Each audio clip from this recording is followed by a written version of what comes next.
y est, vous avez repris vos esprits. Oula, du calme, doucement.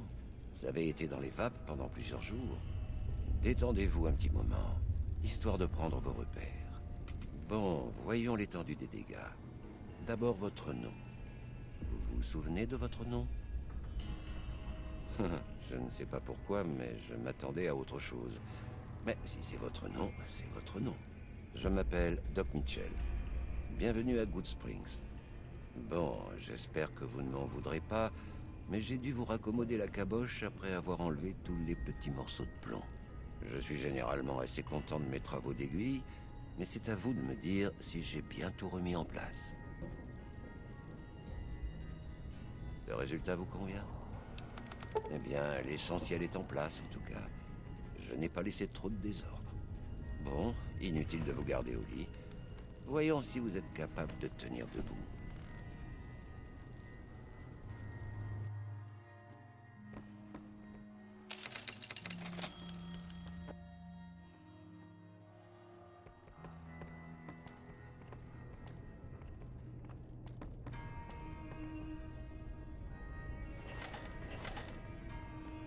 Très bien.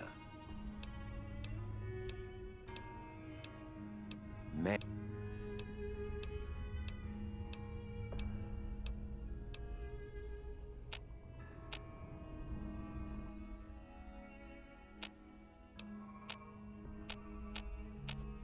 Venez avec moi, je vous raccompagne. Tenez, ceci est à vous.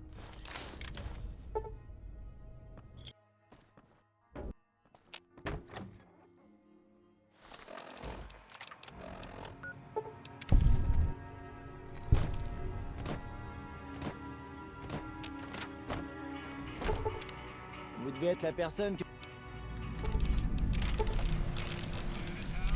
Ça fait tout...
Durant les années qui ont précédé la Grande Guerre, le Grand Rien avait été le foyer des plus grands esprits du XXIe siècle.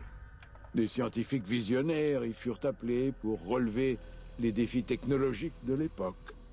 Ils cherchaient à créer un monde nouveau, animé par les technologies, au bénéfice de toute l'humanité. Émetteurs soniques, alliages spatiaux, hybridation d'ADN, champ de force, progrès des autodocs en chirurgie crânienne, cardiaque et traumatique. Les espoirs de ce siècle se concrétisèrent dans les forges électroniques du grand centre de recherches inédites et études nouvelles. Le cœur de ces recherches était le Dôme, une immense installation rocheuse abritant des labos couvrant toutes les sciences connues. C'était un think tank capable de résoudre tous les problèmes, de répondre à toutes les questions. La Grande Guerre apporta une énergie nouvelle au Grand Rien et à ses scientifiques. Bien qu'éloignés du front, les savants menèrent leur propre guerre, luttant à l'échelle de l'atome. Sur les tableaux noirs et les terminaux, équations et calculs se lancèrent à l'assaut d'une solution: gagner la guerre. Des années durant, les esprits et les ordinateurs du Grand Rien fusèrent de trajectoires, plans d'armes et théories nucléaires. Le nombre des problèmes dépassa celui des solutions géométriquement puis exponentiellement. Comme la guerre, les questions connurent l'escalade. Dans la nuit du 23 octobre 2077, les scientifiques reçurent une réponse qui éclipsa toutes leurs questions. Ensuite, les expériences silencieuses du Grand Rien sombrèrent dans le sommeil, tandis que leur créateur mourait lentement dans le monde nouveau. Et la roche massive du centre du Grand Rien demeura intacte, remplie d'innombrables merveilles technologiques. Et des merveilles qui, en fin de compte, ne constituaient que des réponses à la mauvaise question.